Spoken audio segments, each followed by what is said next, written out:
ජනාධිපතිතුමාගේ අදහසක් ඉදිරිපත් කරා. එතුමා කිව්වා IMF යන බව කිව්වා. ඒ වගේම මේ කටයුතු කරගන්න සියලු දෙනාගේ සහයෝගය ලබා දෙන්න කිව්වේ. වගේම දැන් තියෙන ඉන්ධන සහ මේ ගෑස් වලින් පීඩාවට පත් වෙන ජනතාව ගැනත් සිහිපත් කළා තමයි එතුමා ඉතින් කතා කරේ. ඉතින් එතුමාගේ සාමාන්‍ය රටේ ජනාධිපතිවරයා ඉතින් එහෙම මං හිතන්නේ මාසිකට සැරයක්වත් ජනතාවත් එක්ක අදහස් ඉදිරිපත් කරන එක සහ මම හිතන්නේ ඉදිරියේදී සංවාදයක් ඇති කර ගන්නවා නම් වඩා හොඳයි කියලා. ජනතාවත් එක්ක කතා කරන අවස්ථාවේතුමා මීට පෙර ගියානේ ගම්වලට ගිහිල්ලා ජනතා මුණ ගැහුණා. දැන් ඒක නතර වෙලා තියෙනවා. ඉතින් ආයේ වගේ වැඩසටහන් පටන් ගත්තම මේ තියෙන අඩුපාඩු හරි වැරදිච්ච තැන් ජනතාවගෙන්ම අදහස් අරගන්න එක තමයි හොඳ. ඒක රාජ්‍ය පාලනය කරනකොට ඒක අවශ්‍ය දෙයක්. විද්‍යා සමීක්ෂණ පතලකේ තාක්ෂණික සේවා ආයතනය. ඔය අත්අඩංගුවට ගන්න වැඩි බොහොමයක් අතුරු දහන් වෙනවා. දැන් මේ කට්ටියකින් ඕවා අහද්දී කියන්නේ ඒවා කුලකට ගිහිල්ලා ගියා. වැඩි කිව් 3500 4500 ඔහොමනේ අස්ථානගත වෙනවා. දැන් මේක ගැන පරීක්ෂණයක් කරනවද නැත්නම් මේ නිලධාරීන් ගැන මොකද කරන්නේ? මේ ඔය කියන සිද්ධිය සම්බන්ධව පරීක්ෂණයක් සිද්ධ වෙනවා. අතර මගේ කාලේ නෙමෙයි මේ කටයුත්ත සිද්ධ වෙන්නේ. මම අමාත්‍ය ධූරය බාර ගන්නට ප්‍රථම මේ කාර්ය සිද්ධ වෙලා තියෙන්නේ. කෙසේ වෙතත් අපි ඒකට පරීක්ෂණයක් සිද්ධ වෙනවා දෙපැත්තකින්. ආයතනය තුලිනුත් අතරම පරීක්ෂණය සිද්ධ වෙන්නේ පොලිසියෙන්. මම කිව්වා ආයතනයෙන් වෙනම පරීක්ෂණයක් පටන් ගන්න කියලා. ඔබ කියන එක හරි. මම පිළිගන්නවා මේක පොලිසියට විතරක් බාර දීලා බෑ. මේක එක්කෙනෙක් කරපු දෙයක්වත් දෙන්නෙක් කරපු දෙයක් නෙමෙයි. මේක සාමූහිකව කරපු ක්‍රියාවක් විදියට තමයි මේ මං හිතන්නේ. ඒ නිසා ඒ පිළිබඳව මං කිව්වා අභ්‍යන්තර පරීක්ෂණයක් පටන් අරගන්න කියලා.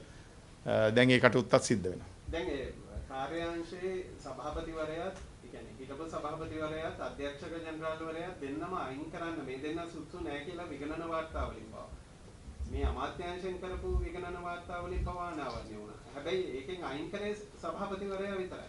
අධ්‍යක්ෂක ජනරාල්වරයා තාම සෙනෙවේ ඉන්නවා. දැන් මගේ බලතල අනුව සභාපතිවරයා පත් කිරීම සහ ඉවත් කිරීම දෙකම අමාත්‍යවරයාගේ විෂයපතේට ගැනෙන. අධ්‍යක්ෂ ජනරාල්වරයා ඉවත් කිරීම හෝ පත් කිරීම වෙනත් ක්‍රමවේදයක් අනුව තමයි කටයුතු කරන්න වෙන්නේ. දැන් දේශපාලන වශයෙන් එහෙම අරතරම් පහසු නැහැ. නමුත් දැන් අධ්‍යක්ෂ ජනරාල්වරයාට විරුද්ධවත් අධිකරණ ක්‍රියාමාර්ගයකට ගිහිල්ලා තියෙනවා. දැන්ට මේ වෙනකොට උසාවියේ නඩුවක් ඇහෙන ඔය තනතුර සම්බන්ධවම සේවකයන් පිරිසක් නඩු දාලා තියෙනවා ඔහුගේ පත්වීමට එරෙහිව. ඉතින් ඒ නිසා අපිට මේක මැදිහත් වීමේ නීතිමය බාධාවක් පිළිබඳව සඳහන් කරලා තියෙනවා. ඉතින් මේ මං හිතනවා මේ අධිකරණයෙන් මේක ඉක්මනින් විසඳලා දෙයි කියලා මේ ප්‍රශ්නේ. අන්නතුමා සාපි නගර වලටත් මේ ගංගාවල වැලි කපන්න අඩුවක් දාලා බින්ද දෙනවා කියන ඒ මූලධර්මයේ මතද සාපි නගර වලට දෙන්නේ ඉතිරියේදී වැලි කපන්න? සාපි නගර කියන්නේ අර ඩෙල්ටාව මහවිකමේ. ඔය කියන්නේ තිරිකුණාමලේ අර නිතර කතා. දැන් මේ මම කිව්වේ වැලි ගොඩ දැමීම. ඒ කියන්නේ බලපත්‍ර දෙන්නේ අපි වැලි ගොඩ දැමීම සඳහා. ඒ කියන්නේ ගංගාවල වැලි ගොඩ දැමීම. ඒක තමයි අඩු ආදායම් ලාභීන්ට. අනිත් ඒවට ඒ ක්‍රමවේදය පාවිච්චි කරන්න බෑ. මොකද ඒ ඉඩම් අයිතිකාරයෝ ඉන්න ඕනේ. ඒ ඉඩමේ අයිතිකාරයා තමයි තීන්දුව කරන්නේ කාටද දෙන්නේ කියලා. දැන් ඔය මන් දන්නේ සාපි නගර සිද්ධිය පිළිබඳව අපි පරීක්ෂණයකුත් තියාගෙන යනවා. දැන්ටත් තියෙනවා. සොයා බැලීමක් කරා ඒ ඉඩමේ අයිතිකාරයා ප්‍රාදේශීය ලේකම්වරයා. එතකොට ඒ කියන්නේ රජයේ ඉඩමක්. එතකොට ප්‍රාදේශීය ලේකම්වරයා තමයි ඔය කණ්ඩායම් නිර්දේශ කරන්න ඕන. කාටද දෙන්නේ කියන එක පිළිබඳව ඒ නිර්දේශය ඇවිල්ලා ඊට පස්සේ අනිත් අවශ්‍ය තියෙන අනුමැතියන් රාශියක් අපේ තියෙන පරිසර අධිකාරිය තියෙනවා. ඊළඟට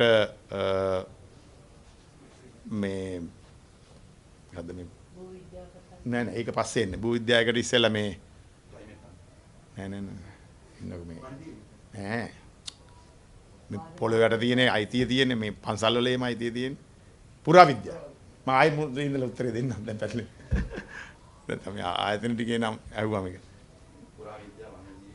දැන් මේ සම්බන්ධ ඕනම ඉඩමකට ගොඩවැලි කැපීමක් විශේෂයෙන්ම සිද්ධ වෙනවා නම් අනුමැතිය දෙන්න ඕන ආයතන ගණනාවක් තියෙන. එකක් තමයි පළවෙනියට ඉඩමේ අයිතිකාරය.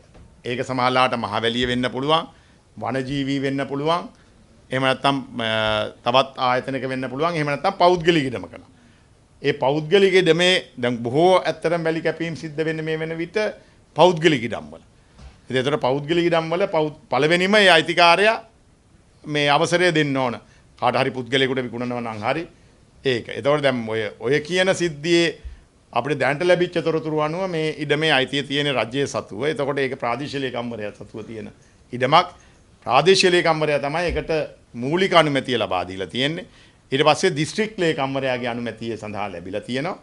ඒ වගේම කෘෂිකර්ම රාජ්‍ය අමාත්‍යාංශයෙන් ඉල්ලීමක් කළා තියෙනවා මේකට මිරිස් වගා කිරීමේ ව්‍යාපෘතියක් ක්‍රියාත්මක කරන්න වැලි ඉවත් කළා පස්තට්ටුවක් දාන්න අවසර දෙන්න කියලා. මට ලැබිච්ච තොරතුරු අනුව එතකොට කෘෂිකර්ම රාජ්‍ය අමාත්‍යාංශයෙන් තමයි ඒ ඉල්ලීම ඉදිරිපත් වෙලා තියෙනවා. ඒ වගේ මේ අමාත්‍යාංශයේ ලේකම්වරයා ඉල්ලීමක් කළා තියෙනවා. ඊට පසුව මා දන්නා විදිහට සාමාන්‍යයෙන් මේ වගේ පර්මිට් එකක් ගන්නකොට පුරාවිද්‍යා දෙපාර්තමේන්තුව ඇතුළු ආයතන ගණනාවක අනුමැතිය ගත්තට පස්සේ තමයි පුද්ගලයෙකුට හෝ කාට හරි දෙන්න ලැබෙන්නේ.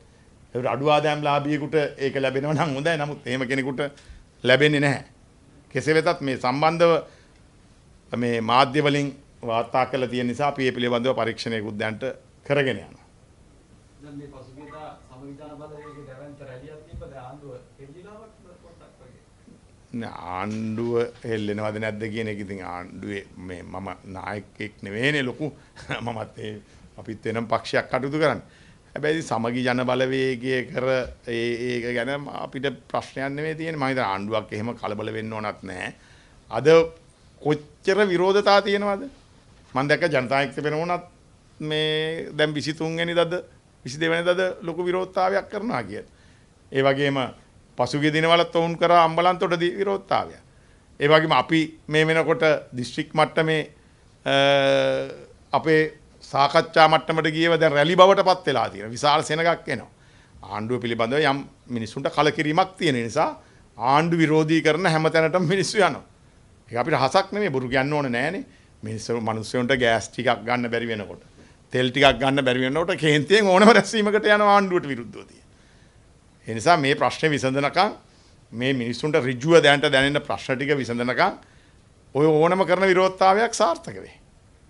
ආණ්ඩු බලය අල්ලනවා කියලා කියන්නේ මේක. ආණ්ඩු බලය එහෙම අල්ලන්නේ කොහොමද කරන්නේ? මං හිතන්නේ පනත රටේ ආණ්ඩු ක්‍රම ව්‍යවස්ථාව පිළිබඳව අවබෝධයක් නැති කෙනෙකුට එහෙම කියන්න තියෙන්නේ. කොහොමද අල්ලන්නේ? මේ ජනාධිපතිවරයා 2024 අග වෙනකන් මේ රටේ රාජ්‍ය ජනාධිපතිවරයා බවට ඉන්නෝනේ. එතුමාගේ කැමැත්තෙන්වත් බෑ තවත් කාටවත් මේ ආය ජනාධිපතිවරණයක් තියන්න බෑ ළඟදී. මේක ගැන දන්නේ නැති විපක්ෂයේ නායකයෝ කියනවා නම් ආණ්ඩු බලය ගන්නවා කියලා ඒක ඔයගේ ළඟ දේශපාලන දැනීම පිළිබඳව ප්‍රශ්නයක්. මම දැන කොහොම රටක් පාලනය කරන්න හදනවද කියලා. ඔබට මතක ඇති ප්‍රේමදාස මහත්මයා මරුණම මොකද්ද වෙන්නේ කියලා. එතකොට ආයේ ජනාධිපතිවරණයක් තියන්නේ නැහැ. ප්‍රේමදාස මහත්තයා මරුණම ඩී.බී. විජේතුංග මහත්තයා පාර්ලිමේන්තුවෙන් පත් කරනවා. ජනාධිපතිවරණයක් හිතුමතේට තියන්න බෑ. ඒ කාටවත් තියන්න බෑ. ජනාධිපතිතුමා අපි හිතමු හෙට අයින් වුණා කියලා. අයින් වුණත් ආයේ ඡන්දයකට යන්න බෑ. ආයේ පාර්ලිමේන්තුවෙන් ජනාධිපතිවරයෙක් තෝරලා දෙන්න ඕන. මේකවත් දන්නේ නැතුව දේශපාලනයක් කරන්න පුළුවන්ද? මේ විපක්ෂ දේශපාලඥයෝ කියන හෙට අනිත් ජනාධිපතිවරණ තියන්න කියන අපි බලය ගන්නවා කියන. බලය ගන්න වෙලාවක් තියෙනවා. පාර්ලිමේන්තු මැතිවරණේ ජනාධිපතිවරයාට ඕනනම් පුළුවන් ලබන අවුරුද්දේ මැද වෙනකොට පාර්ලිමේන්තුව විසිරවන්න. මේ බලය 20 වෙනි ව්‍යවස්ථා සංශෝධනයේ ඇවිල්ලා තියෙනවා. අවුරුදු 2කමාරක් පිරුණම ඡන්දයක් තියෙන බලය තියෙනවා. ඒකත් ජනාධිපතිවරයාගේ අතේ තිබුණ ඉස්සර අවුරුදු 4ක් ගෙනියන්න ඕන. හැබැයි 2කමාරෙන් පස්සේ ඕන වෙලාවක ජනාධිපතිවරයාට පුළුවන් පාර්ලිමේන්තුව විසිරවන්න. ඒත් අවුරුදු 2කමාරක් ගියා. ඉතින් මේක දන්නේ නැති කට්ටිය ආණ්ඩු ගන්නවා කියනවා නම් ඒක විහිළුවක්. හැබැයි මේ විපක්ෂ නායකතුමා එතෙන්දි කියනවා මේ එතුමා රටවල් තුනකින් තෙල් ලබා දෙන්න අවුරුදු ගානකට කැමැත්ත කරන ඔබතුමාලට එහෙම කියාවක් නැහැ. ඔය තෙල් ගැලුමක් දෙකක් නම් ගෙන්න ගන්න එහෙම බැරල් එකක් එහෙම ඉතින් එහෙම පුළුවන් ඇති එතුමට.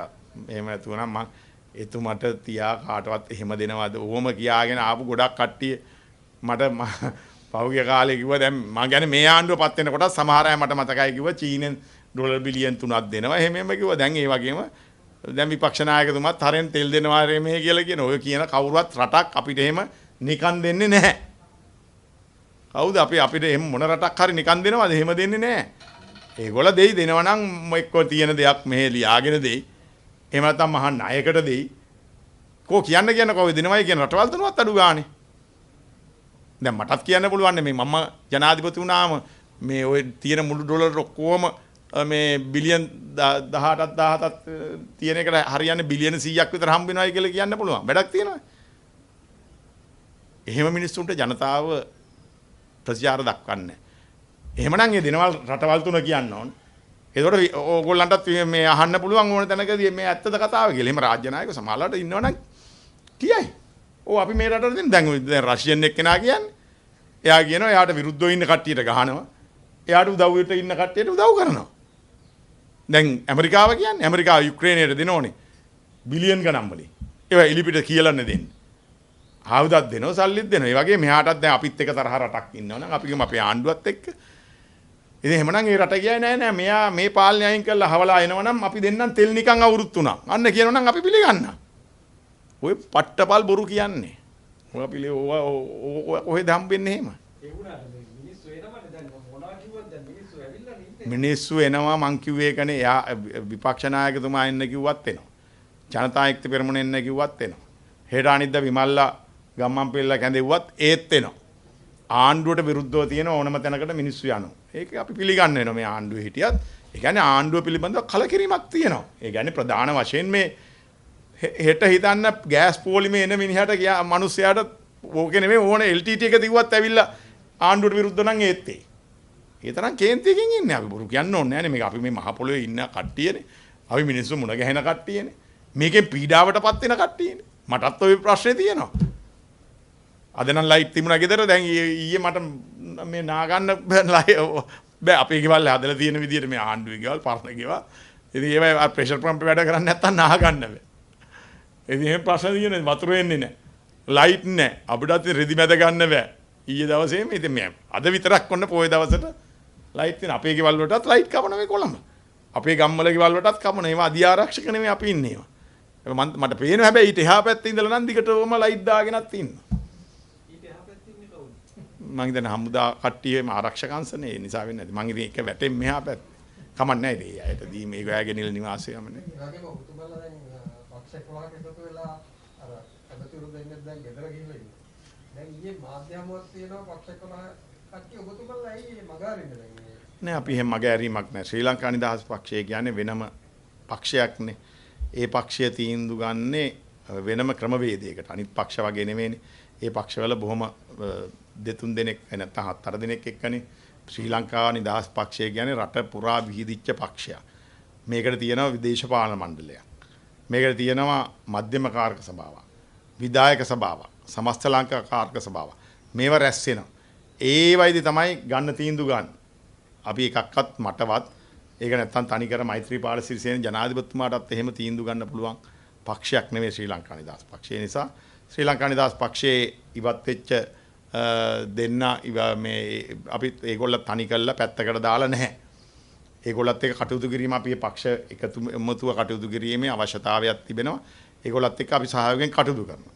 ඊට අතිරේකව තවත් පක්ෂ ගණනාවක් අපිත් එක්ක ඉන්න එක්සත් ජනතා නිදහස් සන්ධානයේ ඔය 11ට අයිති නොවන විශාල පක්ෂ ප්‍රමාණයක් ඉන්න. වෙනම කණ්ඩායම් ඉන්න. ඊට අතිරේකව ආණ්ඩුවේ ඇතුලේ දැනට ඉන්න මැති ඇමතිවරුත් ඉන්නව කණ්ඩායමක් අපිත් එක්ක සාකච්ඡා කරගෙන යනවා. අපි ඈත් එක්ක එකතු වෙලා යනවා.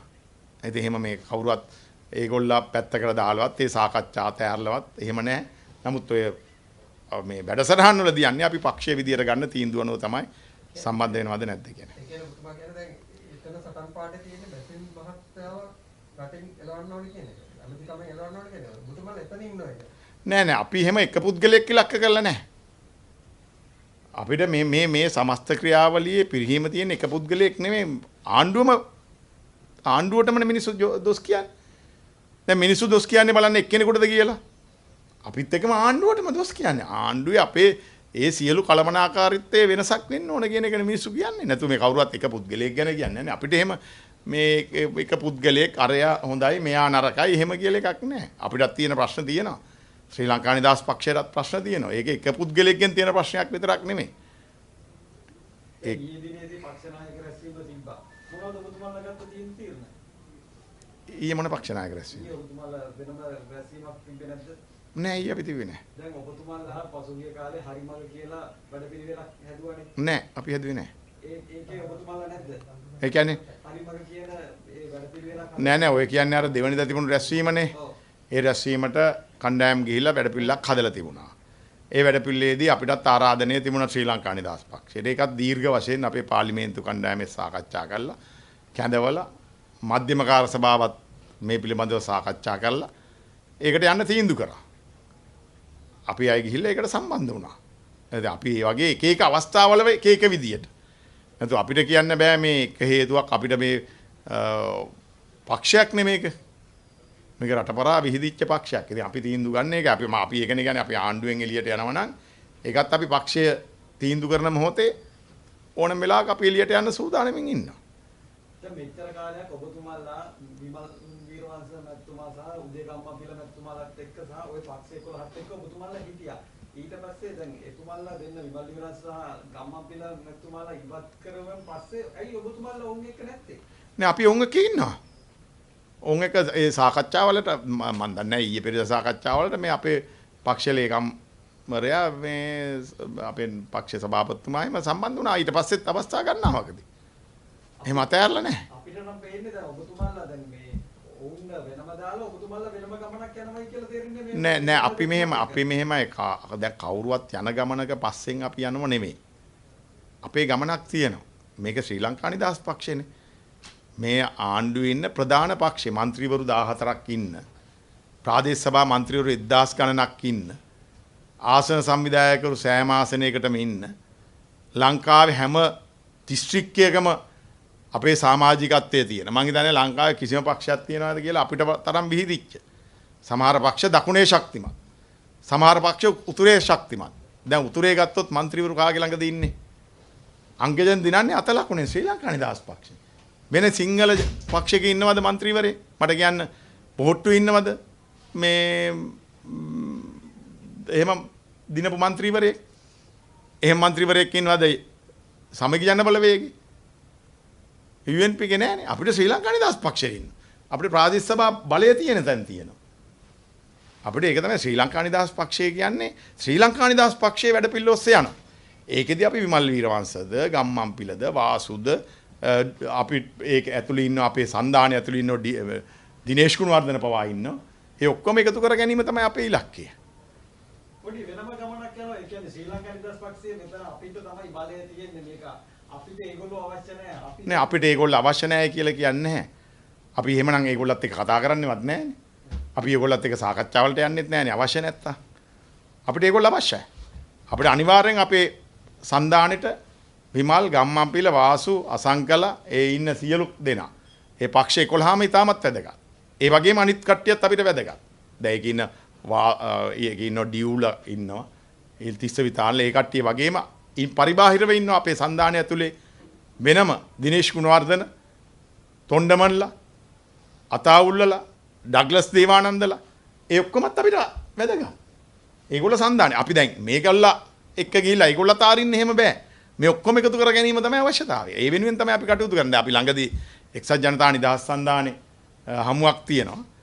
ඒකෙදි මේ ඔක්කොම අපි එකට එකතු කරගන්න. දැන් එකට ඉන්නවනම් ඇයි එක වේදිකාවේ ඇයි ප්‍රවෘත්ති සාකච්ඡා වලට ඔබතුමාලා සහභාගී වෙන්නේ? නෑ ඔයා වැරදි දෙයකට ඔයා වැරදි දෙයක් නේ දිගටම කියන්නේ ප්‍රවෘත්ති සාකච්ඡා වලට යන එක වෙනම දෙයක්. දැන් ඒකට එහෙමනම් බැලුවොත් දිනේෂ් ගුණවර්ධන යන්නෙත් නෑනේ හැමතුමා. යනවා දැක්කද? නෑ ඩග්ලස් දේවානන්ද දැක්කද? නෑ ඒ අපේ පක්ෂ කට්ටිය. අපේ සන්දාන. එතකොට ඒකට දැක්කද මේ තොණ්ඩමන් යනවා? නෑනේ අපි ඔක්කොම එකටනේ ඉන්නේ. එතකොට අපි මෙතන එක්සත් ජනතා නිදහස් සන්දානේ තියෙනවා. ඒක ඇතුලේ පක්ෂ ගණනාවක් තියෙනවා. එතකොට අර වෙනම පක්ෂ ගණනාවක් ඒගොල්ල එකතු වෙලා තියෙනවා. අපි ඒගොල්ලත් එක්කත් ඉන්නවා. මේ කණ්ඩායමත් එක්ක ඉන්නවා. අවසානයේ මේ දෙගොල්ලම එකතු කරලා එක වේදිකාවකට ගේන්න තමයි අපිට ඕන. නැත්තම් අපි මේ ටික අතෑරලා පැත්තකට දාලා අපි අර ටික එක්ක ගියොත් මේ කට්ටිය අපිට නැති වෙනවා. ඒකේ පොඩි බයක් තියෙනවා. තනි වුණොත් එහෙම පොඩි ප්‍රශ්නයක් තියෙනවා. තනියෙන් යන ගමන එච්චර හොඳ නැහැ. අර වටුකුරුල්ලගේ කතාවෙත් තියෙන්නේ එහෙමනේ. සාමූහිකව තමයි ඔක්කොම යන්න ඕන. අපි ඔක්කොම එකතු වුණාම තමයි ශක්තිය එන්නේ. ඒ කියන්නේ දැන් විමල් වීරවංශ මේ ඇමතිතුමා සහ ගම්මන්පිල ඇමතිතුමාලා තනි වෙලා නැද්ද?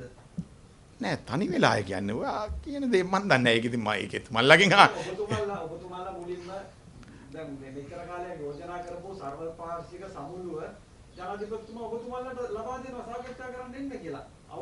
අර පුද්ගලයන්ව කපා හැරලා. ඒකෙන් එතුමන්ලගෙන් සහ ආණ්ඩුවෙන් අහන්න ඕන ප්‍රශ්නයන්නේ. අනිත් අපි දෙගොල්ලක්නේ. දැන් විමල් වීරවංශ, ගම්මන්පිල ඒ කට්ටිය ඇත්තටම මේ ආණ්ඩුව ගේන්න අපිට වැඩිය මහන්සි වෙච්ච කට්ටියනේ. අපි ඒක අවංකව පිළිගන්න ඕනනේ. වාසුල ඒ කට්ටිය අපි ඒ වෙලාවේ මහින්ද මහත්තයාට අපි වැඩ කළා. මහින්ද මහත්තයා පෙරදුනා. හැබැයි ඊට පස්සේ ශ්‍රී ලංකා නිදහස් පක්ෂය තීන්දුව කරා ජාතික ආණ්ඩුවින්. අපි ජාතික ආණ්ඩුවේ ඉන්න වෙලාවේ ඒ කණ්ඩායම තමයි මහින්ද සුලක කියලා පටන් අරගෙන වෙනම බලවේගයක් ගොඩනගාගෙන ගියේ.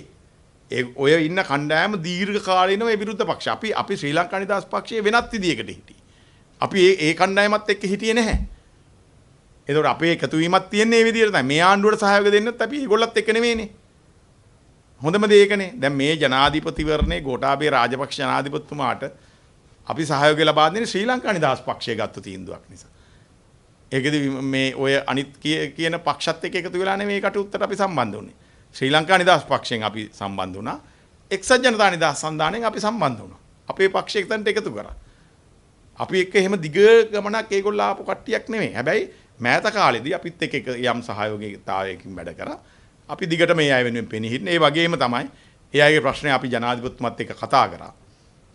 අපිව හම්බුන වෙලාව ඉතින් අපිට සාකච්ඡාවක් දුන්නා. අපි හම්බුන වෙලාව අපි පැහැදිලිව ජනාධිපතිතුමාට කිව්වා මේ අය මේ ගියේක සුදුසු නෑ. මේ අය රඳව ගත්තා නම් හොඳයි කියන අදහස අපි ඉදිරිපත් කරා. ඒ අය වෙනුවෙන් කතා කරා. නමුත් රටහරිමකට ප්‍රකාශනයේ ඉදිරිපත් කරන ඔබතුමාලා පිටක් ගෙදියනේ. ඔව්. ඉතින් අපි යන්නේ ඒක ගැන. ඒ කියන්නේ ඉන්න ඕනේ නෑ කියලාද කියන්නේ? මේ රටහරිමකට කියන ප්‍රකාශනයේ වැරදිද කියලා අපි අහන්නේ. ඒගොල්ලන් කියන්නේ. නෑ අපි එතන ඇත්තටම ලියකියවිල්ල සම්බන්ධ ප්‍රශ්නයක් නෙවෙයි එතන වෙලා තියෙන්නේ. කතා සම්බන්ධ ප්‍රශ්නයක් මතන මේ ඉවත් කිරීම වුණා කියන්නේ. හරි? මොන හරි ඒ කතාවක් ඔස්සේ සිද්ධිය වුණා කියන එකනේ දැන් තියෙන ආරංචිය තියෙන්නේ. ඉතින් අපි ඒ වැඩසටහනට ගියා. අපි ඒ වගේම දිනේෂ් කුණවර්ධන ඇමතුමා කතා කරා මේ රැස්වීමකට ඒකටත් ගියා. ඒත් යනවා අපි. හෙට කතා කරොත් ඩග්ලස් දේවානන්ද ඒකටත් අපි යනවා. මොකද මේ පක්ෂය මේ හැමෝත් එක්කම මේ කටයුතු කරන පක්ෂයක්. තොණ්ඩමන් මහත්තයලා කිව්වොත් කඳුකරේ යම් රැස්වීමක්. අපි හැමදාම මැයි දිනේට තොණ්ඩමන් මහත්තයාගේ රැස්වීමටත් අපි ගිහිල්ලා එනවා. ශ්‍රී ලංකා නිදහස් පක්ෂයට ගැටලුවක් නැද්ද බැසිල් රාජපක්ෂ මහතාත් එක්ක? අපිට බැසිල් රාජපක්ෂ මහත්තයත් එක්ක පෞද්ගලික ප්‍රශ්නයක් නැහැ. එතුමා එක්ක විතරක් නෙමෙයි මේ ආණ්ඩු කරන ක්‍රමවේදය පිළිබඳව අපිට ගැටලුවක් තියෙන නිසානේ අපි මේ කතා කරන්නේ. මෙහෙමනේ දැන් අපි කිව්වොත් දැන් කවුරු හරි කියනවා නම් බැසිල් මහත්තයා හෙට නැත්තම් මේ ආණ්ඩුවේ ආපහු ඇමතිකම් ගන්නවා මේ ආණ්ඩුව හරිම ෂෝක් කියලා ඔයා පිළිගන්නවද? එයා විතරද ප්‍රශ්නේ? කියන්නකෝ. දැන් ඔයා අහන එකෙත් උත්තරයක් දෙන්නකෝ මම අහනවා වගේම. මොකද කියන්නේ බැසිල් රාජපක්ෂ දැන් ඔය දැන් ඔබතුමාලගේ කණ්ඩායමේම ඒ තුමල්ලම කියන්නේ ඔය විමල් විරාජ මැතිතුමා සහ ගම්මන්පිල මැතිතුමා දැන් එළියට ඇවිල්ලා කියන්නේම බැසිල් තමයි විනාශේ බැසිල්. ඒක ඒගොල්ලන්ගේ මතේනේ. අද ජනතා විරෝධය තියෙන්නේ කොතනද? එක්කෙනෙක්ද? මේ මුළු ආණ්ඩුවටම විරෝධය තියෙන්නේ. මේ ආණ්ඩුවටම විරෝධය තියෙන්නේ. දැන් අද තව කට්ටියක් කබ්‍රාල් මහත්තයාට විරුද්ධව කතා කරනවානේ. බැසිල් මහත්තයාට විරුද්ධව කතා කරනවා. කබ්‍රාල් මහත්තයාට විරුද්ධව කතා කරනවා. ජනාධිපතිතුමාට විරුද්ධව කතා කරනවා. අගමැතිතුමාට ඒ පවුලේ සියලු දෙනාට ආණ්ඩු ඉන්න නිසා අපිටත් විරුද්ධව කතා කරනවා. නෑ එහෙම ලොකු එකක් අපිට පේන්නේ අපිට පේන්නේ මුදල් ඇමතුමාට විරුද්ධව තමයි රට තුල ලොකු ඒක පේනවා. ඒක අපිත් දකිනවා මාධ්‍යවලයි හැමතැනම මුදල් අමාත්‍යතුමාට විරුද්ධව තමයි ගොඩාක් ප්‍රකාශනිකුත් වෙලා තියෙන්නේ. ඉතින් අපි ඒක බැහැර කරන්නේ නෑ. එතුමා අංග සම්පූර්ණයි. එතුමා කොහොම හොඳට කරා කියලා එහෙම කියන්න තරම් අපි ලඝු වෙන්නේ නෑ. අපේ ප්‍රශ්න වලට උත්තර නෑ මේ ඇවිල්ලා තියෙන්නේ වෙනම එකකට. එක්සත් ජනතා නිදහස් සන්ධානයේ හමුව මොකද කියන්නේ අමතක අනවරම්ම කරගෙනද? එක්සත් ජනතා නිදහස් සන්ධානය නැවත බලය ලබා ගැනීම සඳහා අපි අපේ පක්ෂ සංවිධානය ශක්තිමත් කරනවා. දැන් ශ්‍රී ලංකා නිදහස් පක්ෂය අපේ ගම් අතරට යන්නව දකින්නවනේ. ශ්‍රී ලංකා නිදහස් පක්ෂය මේ දවස්වල ගිහිල්ලා සම්මේලන තියෙනවා. ශ්‍රී ලංකා නිදහස් පක්ෂය මේ දවස්වල ගිහිල්ලා දැන් අද හවස යනවා කළුතර മന്ത്രി සංසදය හදන්න. අපි සංවිධාන කටයුතු කරනවා. ඒ වගේම ඒ කරන්නේ අපේ අනාගතයේ බලය ලබා ගන්න. ඒ වගේම කොයි කාලේ විතර තියෙනවද? නෑ මේ බොහොම ඉක්මනට තියයි. දැන් දිනේ දුන්නා මේ පොඩි මේ ප්‍රශ්න නිසා කල් ගියා. අපේ බලාපොරොත්තුව සිංහල අවුරුද්දෙන් මෙහා මේක තියාගන්න. දැනට එක්සත් ජනතා නිදහස් සංග්‍රාමයට සම්බන්ධ වෙලා නැති. නමුත් සම්බන්ධ වෙන්න කැමති හෝ බලාපොරොත්තු වෙන කණ්ඩායම් මෙතෙන්දී එකතු කරගන්නවද ඒ හැම අනිවාර්යයෙන්ම දැන් එක්සත් ජනතා නිදහස් සන්ධානය නෙවෙයි විමල්ලා ගම්මන් පිළලා ඉන්නේ. ඒගොල්ල අපි බලාපොරොත්තු වෙනවා ඒගොල්ලන්ට අපි ආරාධනා කරනවා මේ එක්සත් ජනතා නිදහස් සන්ධානට එකතු වෙන්න. ඒ වගේම අපි අනිත් තව පක්ෂ ගණනාවක් තියෙන ඒ අයටත් අපි ආරාධනා කරනවා එක්සත් ජනතා නිදහස් සන්ධානයකට එකතු වෙන්න. අපි අන්න ඒකට ඔක්කොම එකතු වුණාම එක ගමනක් අපිට යන්න පුළුවන්. දැන් මෛත්‍රීපාල සිරිසේන මහත්තයාද කිව්වේ ඔබතුමාලාගේ ගොඩට ඒගොල්ලන්ට එකතු වෙන්න කියලා. ඒ කියන්නේ දැන් මෙච්චර කාලේ දැන් ඒගොල්ලෝනේ ඔබතුමාලාට කතා කරේ අපි මෙහෙම යමු කියලා. දැන් ඔබතුමාලාද යෝජනා කරන්නේ උන්ට ඔබතුමාලාට නෑ මෙතන කවුරුවත් නායකයෙක් ලොක්ෙක් වෙන්න නෙමෙයි. අපිට එක්සත් ජනතා නිදහස් සන්ධානයේ තියෙනෝනේ, ලියාපදිංචි වෙලක් තියෙනෝනේ. මේකෙන් මැතිවරණ ගණනාවක් දෙන්නලා තියෙනවා. ජනාධිපතිවරු ගණනාවක් පත් වෙලා තියෙනවා. ඉතින් මේකට අපි එකතු කරගන්න තමයි බලන්නේ ඔක්කොම පුළුල් පෙරමුණක්. එතකොටනේ ශක්තිමත් වෙන්නේ. මේක හොඳ නැත්තම් අලුතෙන් හරි පෙරමුණක් හදන්න එපායි. අපි හැබැයි හදන පෙරමුණේ මේගොල්ල ඉන්න ඕනේ මේගොල්ල ඉන්න බෑ කියලා බෑ. අපි හදන පෙරමුණේ දැන්ට ඉන්න ඔය 11 වගේම තව ඔය 11ට අදාළ නැති මං කිව්ව නම් ටිකක් තියෙනවනේ. දිනේෂ් ගුණවර්ධන අතාවුල්ලා ඊළඟට තොණ්ඩමන් ඩග්ලස් දේවානන්ද ඇතුළු තව කණ්ඩායම් ගණනාවක් තියෙනවා. ඒකයි මේකයි ඔක්කොම එකතු වුණාමනේ ශක්තිමත් වෙන්නේ. පොහොට්ටුවට ආරාධනා කරන්න. පොහොට්ටුවට තාම ආරාධනයක් කරන්න එහෙම තීන්දුවක් අරගෙන නැහැ. මට ඒක තනියෙන් උත්තරයක් දෙන්න බෑනේ. පොහොට්ටුව කියන්නේ වෙනම පක්ෂයක් නේ. ඔබතුමා ඔහොම කතා කරලා හෙට දිනේෂ් ගුණවර්ධන මහත්මයාගේ ඇමතිකමත් හෙට නැති වෙන්න ඉඩ තියෙනවා. ඒක ප්‍රසිද්ධ කරලා. නෑ ඒක එහෙම ප්‍රශ්නයක් නෑ. දිනේෂ් ගුණවර්ධන ගිය මාස දැන් 3කට විතර ඉස්සෙල්ලා තිබුණු රැස්වීමට සම්බන්ධ වුණා දිනේෂ් ගුණවර්ධන ඇමතුමා. දැන් පහුගිය කාලේ ඇමතිතුර සංශෝධනයේදී එතුමාගේ නමක් තිබිලා ඒක පොඩ්ඩක් වෙනස් වීමක් වෙලා තියෙනවා කියලා තමයි අපිට නම් ආවේ. නෑ එතුමා එහෙම බය කටයුතු කරන්නේ නෑ. එතුමා මන් දන්න විදියට නම් එතුමා මේ අපේ සන්දානට දිගටම සම්බන්ධ වෙන්න කැමැත්තෙන් ඉන්නවා. දැන් ආණ්ඩුව එපා වෙලා නම් තියෙන ඔබතුමාලා ඇයි ආණ්ඩුවෙන් එළියට වහින්න බැරි ඔබතුමාලාට? නෑ ආණ්ඩුවෙන් එළියට බහිනවද නැද්ද කියන එක තීන්දුව වෙන්නේ ඔයාට ඕන විදියටවත් මට ඕන විදියටවත් මෛත්‍රීපාල ජනාධිපතිතුමාට ඕන විදියටවත් නෙමෙයි. අපි පක්ෂයක්. මං කියවනේ රට පුරා ජනතාව ඉන්න පක්ෂයක්. පක්ෂයට තීන්දුව ගන්න අයිතිය දීලා තියෙනවා. එතන තියෙනවා දේශපාලන මණ්ඩලය. දේශපාලන මණ්ඩලයේ තීන්දුව කරොත් හෙට අනිද්දා අපි එළියේ. අපේ පක්ෂ කඩා ගන්න නැහැ අපි. අපේ 14 දෙනා කැඩිලා එක්කෙනෙක් ආණ්ඩුවේ ඉන්න එක්කෙනෙක් එළියේ ඉන්න එහෙම එන්නේ නැහැ. බහිනවනකොට 14 දෙනාම බස්ස ගන්න තමයි අපි ඉන්නේ. නැත්නම් මෙච්චර ආණ්ඩුව විවේචනය කරන්න පුළුවන්ද නේ? ඕනේ මා අපි ආණ්ඩුව විවේචනය කරනවා. අපේ කටවල් වැහිලා නැහැ. ඉතින් ඕනනම් විවේචනය කරන නිසා අයින් කරන්න බැරි නැකමකුත් නැහැ නේ. ඔයගොල්ලෝ මගේ කතා ටික අහන්න නැතිනේ. අපි කියනෝනේ. අපිට ආණ්ඩුවේ අපි හිටියට අපි වෙනම පක්ෂයක්. ආණ්ඩුව වැරදි අපි කතා කරනවා. ආණ්ඩුවේ අඩුපාඩු අපි පෙන්නලා දෙනවා. ඒක තමයි අපිට ප්‍රශ්නේ තියෙන්නේ මෙච්චර විවේචනය කරපු ඔබතුමාලා විවත් කරන්නේ නැතුව අච්චර විවේචනය කරපු එතුමාලා මේක අහන්න ඉතින් ඒ කට්ටියගේ. අපි හැබැයි අපි පුද්ගල විවේචනයක් නෑනේ. ඔයා දිගටම පුද්ගලයෝ ගැන නැහැව්වේ. මම හිතන්නේ ඔයා පැත්තෙන් කවුරු හරි කියලා එවන්නේ නැත්තේ. ඒක ප්‍රශ්නයක් නැහැ. ඔයා දිගටම අහන්නේ අරේ පුද්ගලයා කොහොමද මේ පුද්ගලයා කොහොමද කියලා. අපේ පුද්ගල විවේචනයක් නෙමෙයි තියෙන්නේ. අපේ තියෙන්නේ වැඩසටහන් වල විවේචනය. අපිට මේ අරයද මෙයාද හෙට මෙයා අයින් කරලා අනිත් අයගෙන આવොත් ඒක හොඳ වෙයි කියලා අපිට කියන්න බෑ. එයා හොඳට කරොත් හොඳයි. හැබැයි අපිට තියෙන චරිත පිළිබඳව නේ අපේ ක්‍රමවේදය වැඩපිළිවෙල පිළිබඳව අඩුපාඩු තමයි අපි වෙන්නලා දීලා තියෙන්නේ. අපි ශ්‍රී ලංකා නිදහස් පක්ෂ කණ්ඩායම හම්බුන වෙලාවේ අපි කිව්වනේ. අපි ඒක ලිඛිතවත් දීලා තියෙනවා. අපි යෝජනා 15ක් දීලා තියෙනවා. හැබැයි අපි ඒක කියන්නේ අරයා විතරයි මෙයා විතරයි. සමස්ත ක්‍රමවේදයේම අඩුපාඩුවක් නිසානේ මිනිස්සු එළියට එන්නේ. දැන් විදුලි බලය කැපෙන්නේ එක්කෙනෙක් නිසාද? තෙල් නැති වෙලා තියෙන එක්කෙනෙක් නිසාද? එහෙම කියලා නෙවෙයිනේ අපි කියන්නේ. දැන් පොහොර ප්‍රශ්නේ එක්කෙනෙක් නිසාද? දැන් අපි කිව්වොත් දැන් පොහොර ප්‍රශ්නෙට කවුද වගේ කියන්නේ? මට කියන්නකෝ. දැන් ඔයා කියන නම් වලින් කවුද පොහොර ප්‍රශ්න වෙනුවෙන් මගේ කියන්න ඕන කෙනා කියලා ඔයාම කියන්නකෝ. දැන් ඔයා එක එක නම් කියනවනේ. හරි දැන් මේ පොහොර ප්‍රශ්නේ නැති වෙලා පොඩක් ඉන්න. දැන් මේ රටේ පොහොර ප්‍රශ්නයක් නැති වෙලා ඇති වෙලා රසායනික පොහොර නැතුව මිනිස්සු එළියට බහැලා ඒ වගේ ගොඩාක් ගැටලු ඇවිල්ලා. දැන් VS යන්නේ අඩුවීමක් තියෙන විශාල. කවුද මේකට වගේ කියන්නේ? ඔබතුමාගේ නමට සමාන නමක් තියෙන කැබිනට් එකේ ඇමතිතුමා ඔබ පිටු ඔබ පිටු ඈ ඔබතුමාගේ නමට සමාන නමක් ඉස්සරහින් කියන ඔව්. ඊට පස්සේ නෑ ඉතින් ඒකනේ මම කිව්වේ අපි ඒ වැඩ පිළිවෙලටත් විරුද්ධව අපි ඉන්නවා. මම ඒකයි කිව්වේ මේ එක්කෙනෙක් නෙමෙයි. ඒතකොට ඒකටත් අපි ප්‍රධාන විරෝධතාවය අපි පටන් ගත්තේ කොතෙන්ද? කෘෂිකර්මයේ. මට ඒ වගේ ගණනාවක් කියන්න පුළුවන්. අපිට වැරදුණු තැන් අපි පිළිගන්න ඕන, හදා ගන්න ඕන.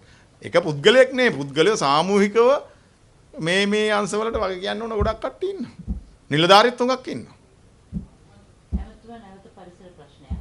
ඔබතුමාගේ වායු දූෂණය වළක්වන්න කටයුතු කරනවා. මධ්‍ය පරිසර අධිකාරියේ ඔටෝමැටිකලි වැඩ කරන වායු දූෂණ මාන දෙකමක් වේ 2.2ක්.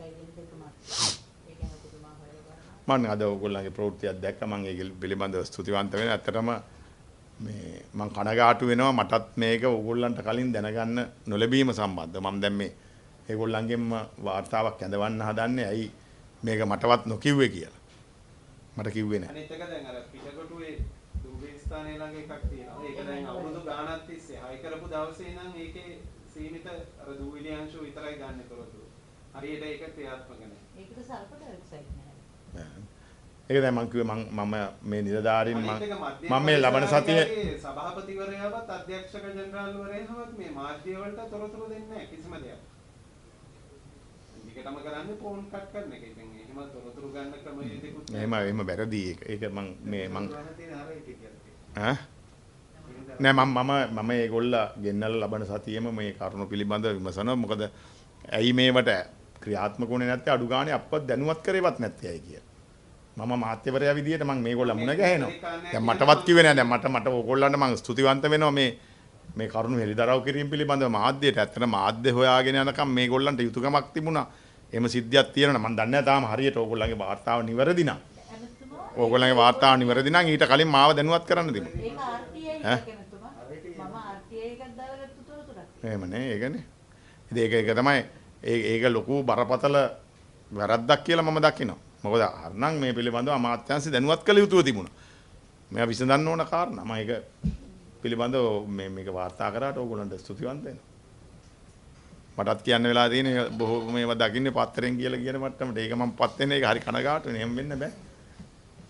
ඉතින් ඔබතුමාලගේ නායකතුමාගේ ක්‍රියාපිළිවෙත් ඔබතුමාලා කරගෙන යන්නේ.